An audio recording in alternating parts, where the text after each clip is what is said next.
Good evening, I'm Steve Hensley. Governor Beshear announced 174 new confirmed cases of COVID-19 tonight. That brings Kentucky's total to more than 4,700 people.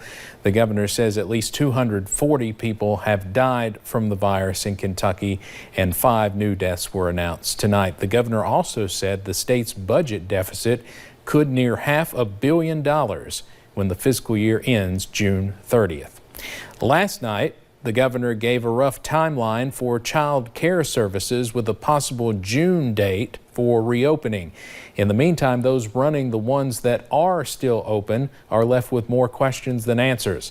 WYMT's Will Puckett has more.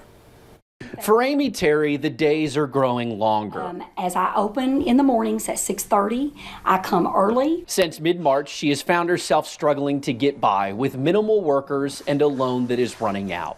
If we don't go back within the 8 weeks of this SBA running out, my business can't sustain it, and I'm sure that I'm not alone. Operating at nearly 1/4 of her capacity, Terry is not asking for much. Well, 50% would bring back my full-time people. It would bring back my full-time people that are my main caregivers. But she doesn't know if that's what she'll be allowed to do.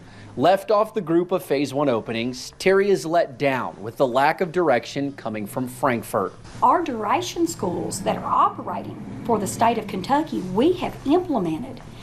As an owner, as a director, I have implemented everything. I think of new things every day to change, to make better for my children and my parents to feel safe that we can operate. With new operating guidelines, as long as some of her students' Christmas lists, she hopes for more direction.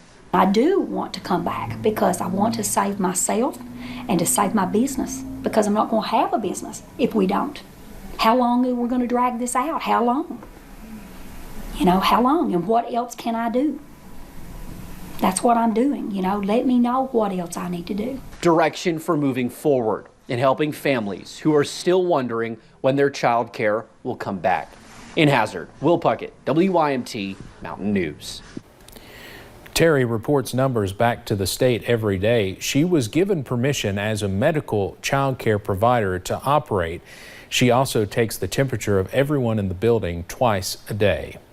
A child has COVID-19 in Johnson County. Health officials announced the new case this afternoon. The little girl is just 8 years old. She is the 3rd confirmed case in that county. Health officials say she is recovering at home and is doing well.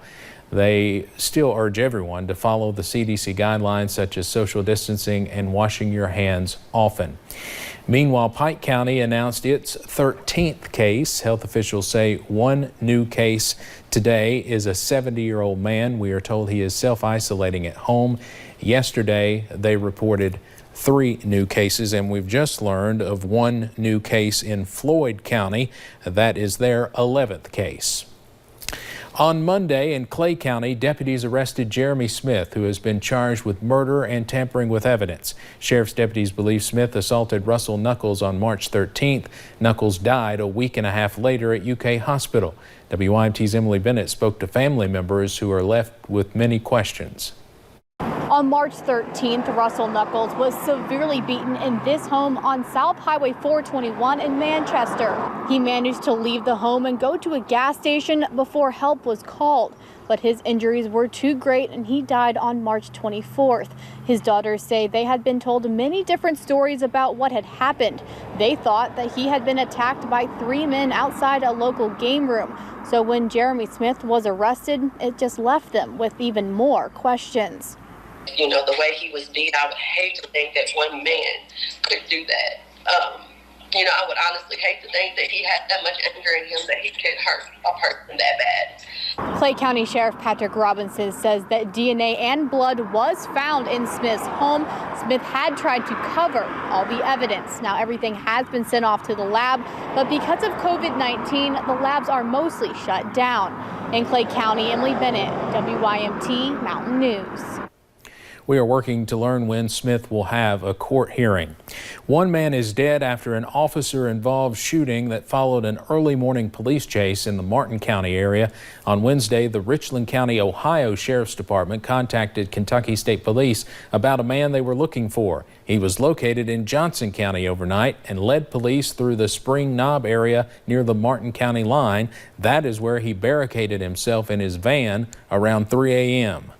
He was armed, had a handgun, and he had told our dispatchers that he was armed and had several loaded weapons in the truck. At some point during the negotiations, shots were fired, and the subject is now deceased because of the shots. Troopers say no other people were harmed in the incident. The name of the man has not been released yet. We'll be right back.